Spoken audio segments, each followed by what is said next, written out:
This podcast is presented by the Florida Thoroughbred Breeders and Owners Association and the Florida Department of Agriculture.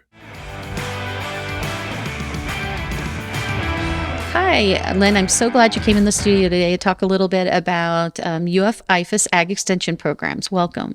Thank you, Tammy. It's good to see you. It's very good to see you. And so I know you have a very long history in agriculture, so I thought for folks that maybe that don't know you in the equine world, that maybe you could talk a little bit about your background and where you were in ag before you became the director over at Ag Extension. Well, I've been in Marion County for a number of years, since 1974.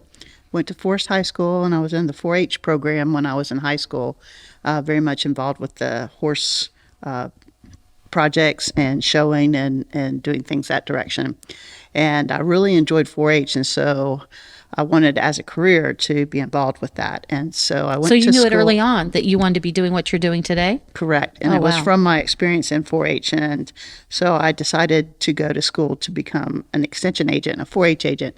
And when I got ready to graduate, I could do the 4-H direction or the FFA, agriculture in the classroom direction.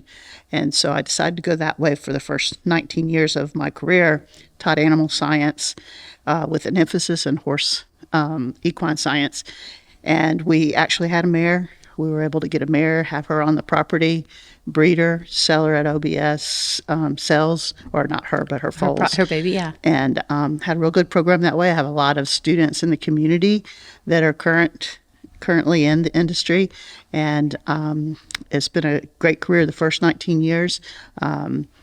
So that was my start. From there, I went into administration within the public school system with career and technical education, which were all areas from agricultural all the way into auto mechanics and health science all and the different trades, things like that. Yeah. Went to Stark and was the director of the technical college there.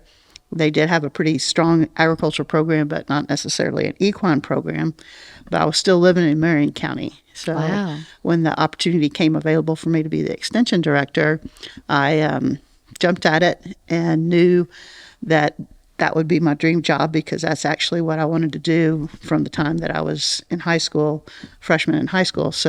And I believe that because I actually was, when they do all those interviews for that, they have all these different people from different parts of the industry and different facets, because it's a bigger job than just agriculture, because you're doing consumer services and leadership and all of that. And I remember sitting there going, wow, when I was watching you do your presentation on stage, I said, she has a passion for this, and she must have dreamt that this as a young person, being in this profession and doing this, because you just seem like the perfect fit. And that's exactly what I felt like when I took the job, because it was my agricultural background. Equine science was a big emphasis in the county. Of course, it's the horse capital of the world, agriculture in general, and then education. And then I had a lot of leadership development through the administrative side of public education. So I stepped into the position and thought it would be the closing of my career, which hopefully won't be too short. I want to do it for quite a little while, but that's what my expectations are, is to enjoy the community from a different standpoint, but ties back to the very beginning, which was my 4-H extension. Which has served you well, because Yes. now when I see the different events like the Farm City Week, Marion County Agricultural Hall of Fame, which you spearhead, and seeing, like, oh, here's this student coming back, or this student that I knew, or this person, and look at them now in their leadership role in their own ag endeavor, or the Annie's project that you launched, which I want to talk a little bit more about. That was amazing, because you're like, people are saying, I'm the guest speaker talking about this subject matter, but I knew Lynn 20 years ago, or Lynn encouraged me to get in this. And that's amazing. That's a really nice legacy. And then also great resources for you to have now. It has been very, very beneficial to me in the position that I'm in now. And it also helps agents, because I am a community person. I've been in Marion County and I don't want to add up all the years, but I know that 74 to 22. We can say as long as OBS. OBS was 1974, so we can say that long. Anyhow, for quite some time. So I do know a lot of the community members, and a lot of the people that I was in 4-H with are leaders in the community. And a lot of my students that I had in class are actually in the industry, in the equine industry, and are in agriculture in general. You know, they may not be in the equine industry, but they may be in some types of agribusinesses that support your industry, and or in education. I actually have 3 agriculture teachers in Marion County that were students of mine in the past. Yeah, that's a great legacy. So let's talk a little bit about your most equine thing that you do, which is your Equine Institute, which is held every fall in September. You want to talk a little bit about that program? I sure will. In our extension office, we do have 10 agents, and one of those agents is a livestock agent. Her emphases are large animals, horses and cattle. And in September, and her scheduled date for this year is September the 21st. It's a Thursday. They will be doing the Equine Institute, which is a yearly event. And anyone in the central part of our state are invited. Of course, anybody from anywhere could come and join us, but that's the main targeted audience.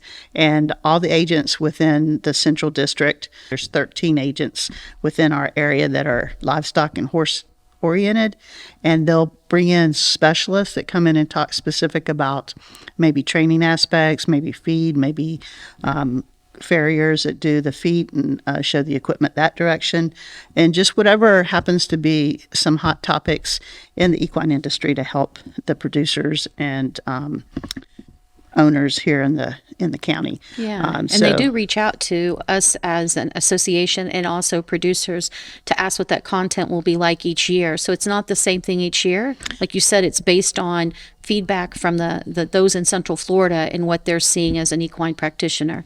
That's true. Very much so. It could be pasture related. It could be invasive species that may be growing in your pasture.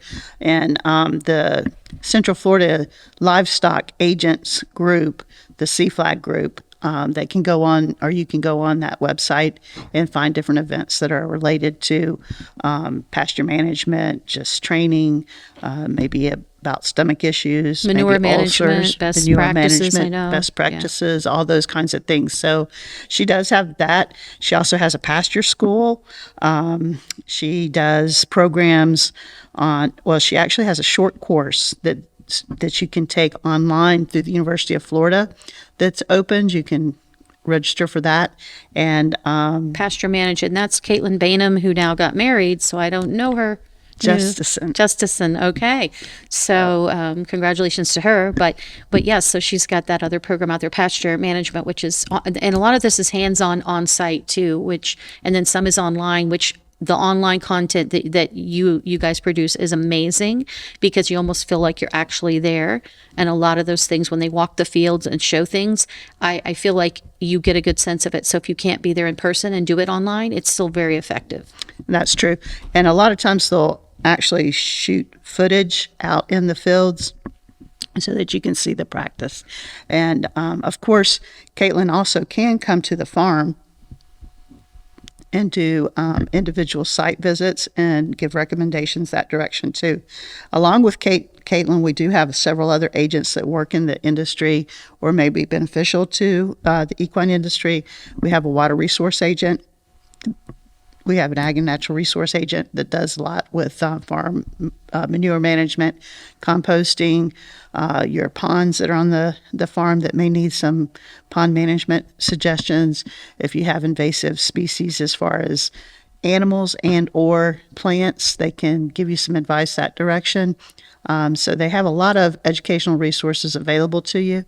And our programs are basically free, other than if it's an all-day program or whatever, they may ask for a small registration fee for coverage of your lunch. Your very good lunch and your takeaway materials for sure. That's correct. So, sure. Basically we're there for the community to support them, and all the research and everything that's done at the University of Florida is then available to our community through our agents to help answer the issues that y'all may come across. And I think that's really important. There's two things I note from it. Is one of the things that's always based in science and is based in research from the university, which I think is really key. So folks aren't giving maybe anecdotal advice for pond management or for those weeds that they want to be careful about with their horses.